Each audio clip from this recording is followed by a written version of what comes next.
Bismillahirrahmanirrahim. Assalamualaikum dan salam sejahtera pada semua. Alhamdulillah, jumpa lagi kita dalam video untuk kali ini. Saya tengah makan keropok leko.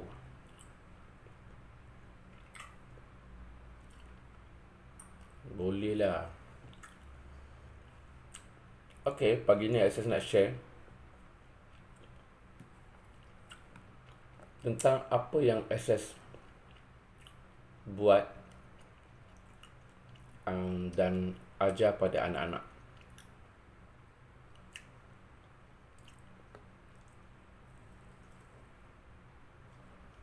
Selain mengajar Quran, ajarkan hadis, akhlak, SS ajar benda-benda yang terlalu simple, yang orang akan fikir macam itu pun nak ajar ke?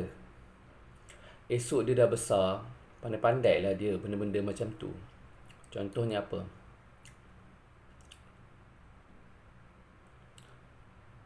Buang sampah, cara nak ikat plastik sampah, cara nak campak sampah tu dekat tempat dia ataupun nak letakkan.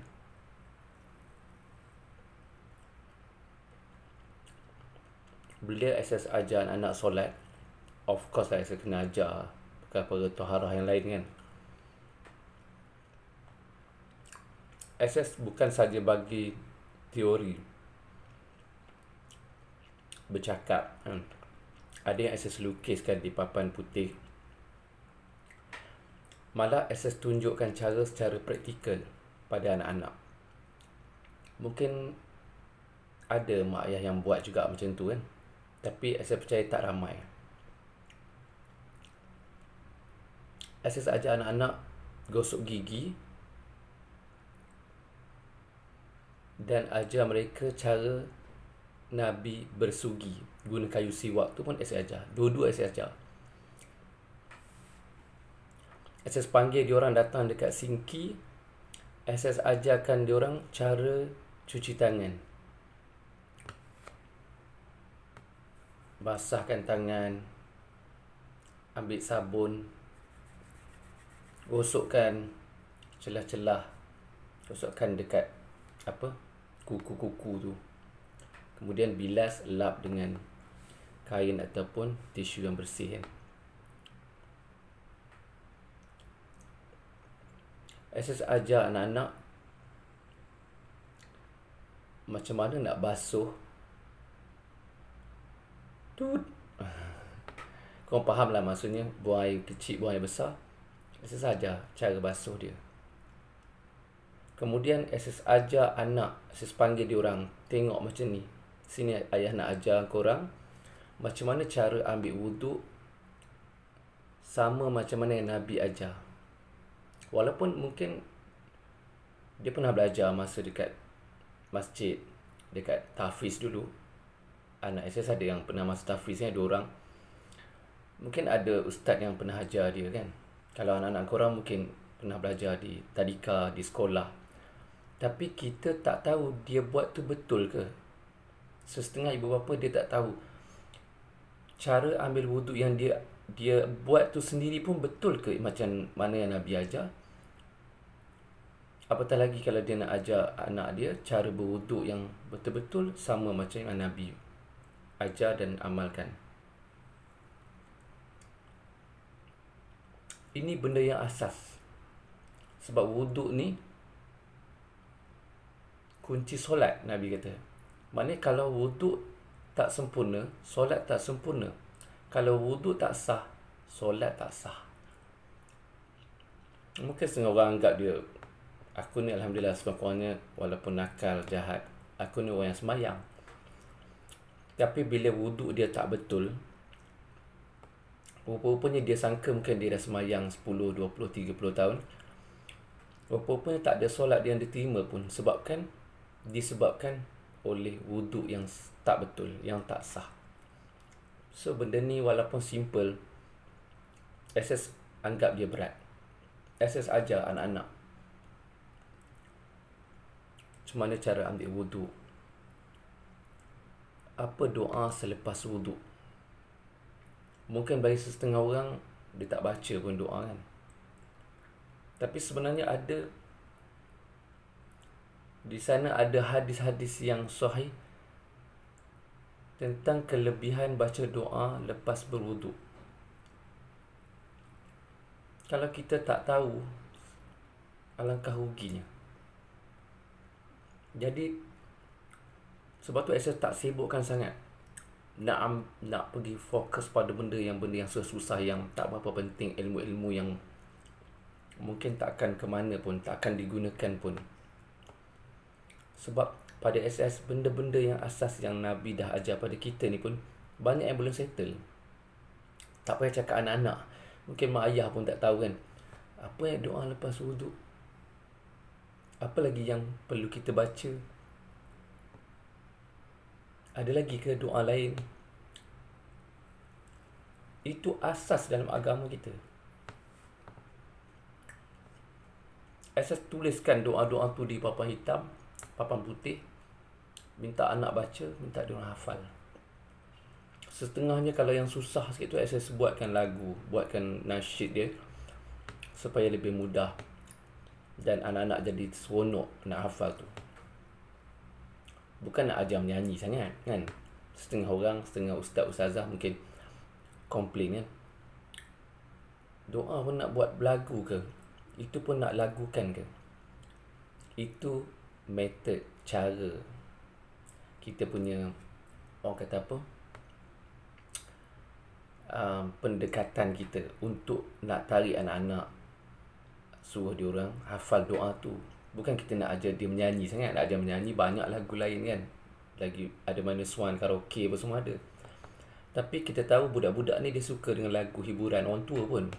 Jadi saya buatkan melodi yang catchy kan, senang dia orang dengar, oh macam best je. Jadi secara tak langsung dia dah hafal doa tu. Tapi bila dia dah besar, takkan dia nak nyanyi. Kalau baca doa yang sama, takkan dia nak nyanyi doa makan contohnya, nak nyanyi lagi kan. Tapi secara tak langsung dia dah pun hafal doa tu. So itu skill ataupun kemahiran yang mak bapak kena tahu juga. Selain wuduk, SS panggil anak-anak, SS pakai kain basah, SS tunjukkan dia orang cara mandi. Mandi ni tak kira lah mandi sunat ke, mandi wajib ke, tapi SS tunjukkan Nabi ajar kita mandi macam ni. Yalah, kita nak ikut siapa lagi kan? Nabi lah orang yang terbaik. Dan Nabi kata, kalau kamu cinta pada Allah, ikutlah aku. Macam tu juga dalam solat, Nabi kata, solatlah kamu sebagaimana kamu melihat aku bersolat. Memang kita tak pernah tengok Nabi solat kan, tapi sahabat pernah tengok. Sahabat ceritakan pada anak-anak, cucu, cicit, tabi'in, tabi'in, imam, para ulama, dan itu sampai pada kita. Tapi sejauh manakah cara dan kata apa, kaifiat itu disampaikan dengan betul? Apa yang kita terima tu adakah betul macam mana yang Nabi ajar tu? Sebab ustaz terlalu ramai sekarang, ustazah terlalu ramai.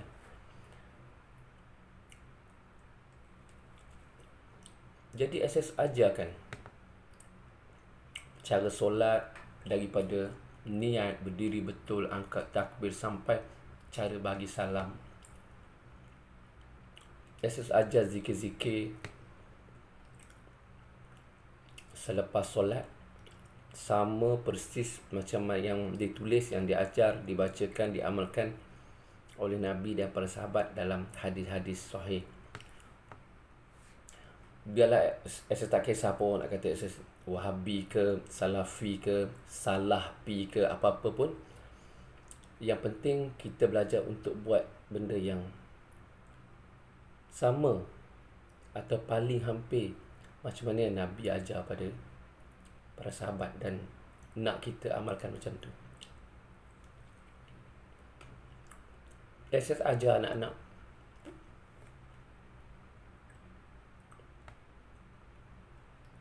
zikir-zikir, wirid-wirid, doa pagi, petang, apa-apalah yang ada dalam hadis-hadis sahih. Lepas mandi, SS ajar anak-anak lap badan macam mana. Ada orang buat ke macam tu? Mungkin ada. Masa kecil kan, baby semua tu. SS ajar anak-anak bahawa Nabi tu, dia pakai minyak rambut, minyak zaitun. Nabi tak pakai pomade ya. Tak apalah kalau pomade tu halal, bersih, silakan.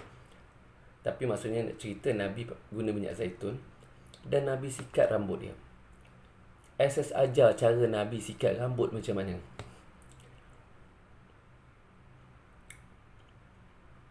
SS ajar Nabi pakai baju, selipar, dia mula belah kanan dulu. Sikat rambut belah kanan dulu.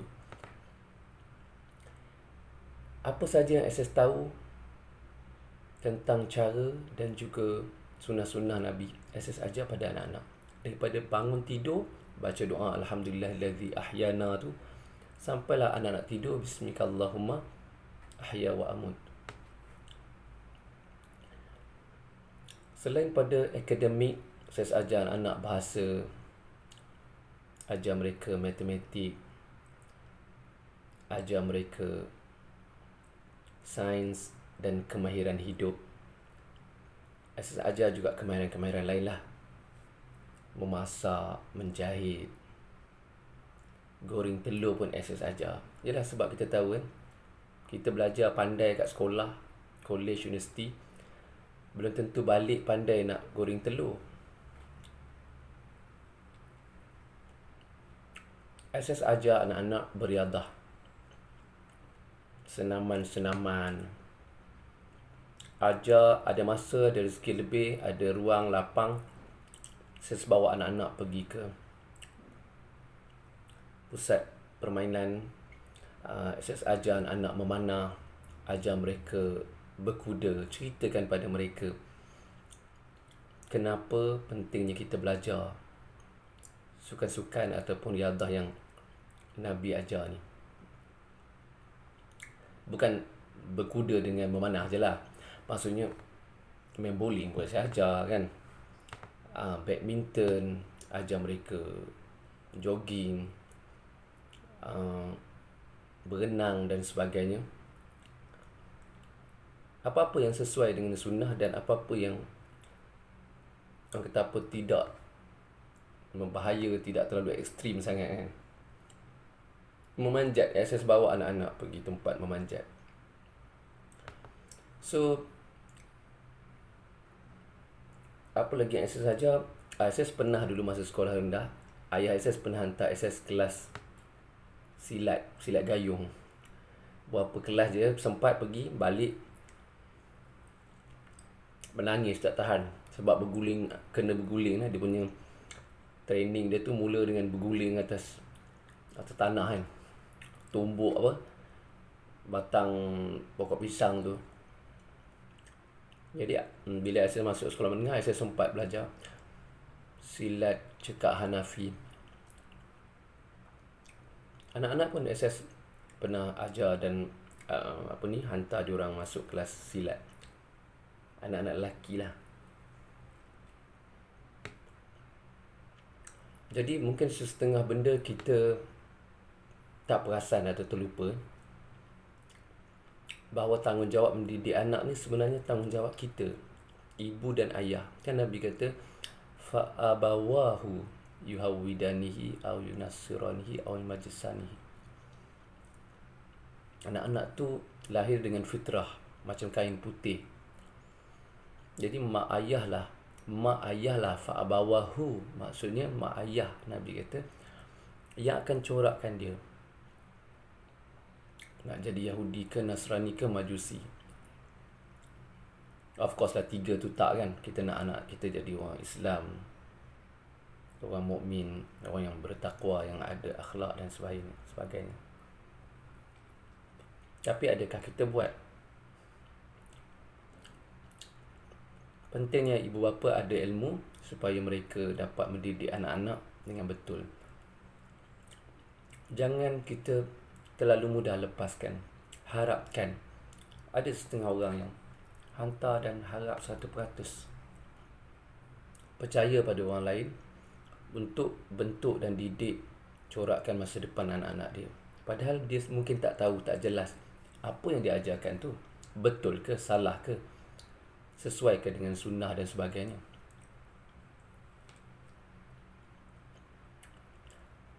So selain akademik, pelajaran, ajarlah anak-anak kita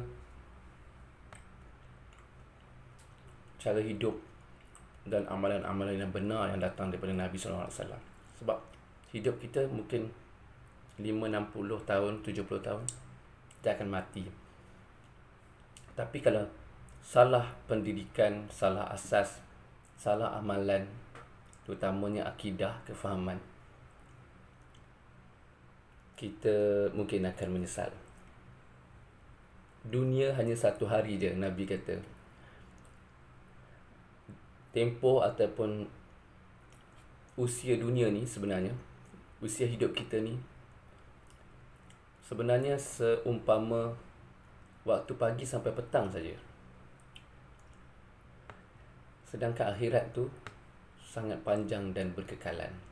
Jadi burulah kehidupan yang orang kata apa, yang kekal, yang abadi. Itu yang kita kena pastikan kita lulus.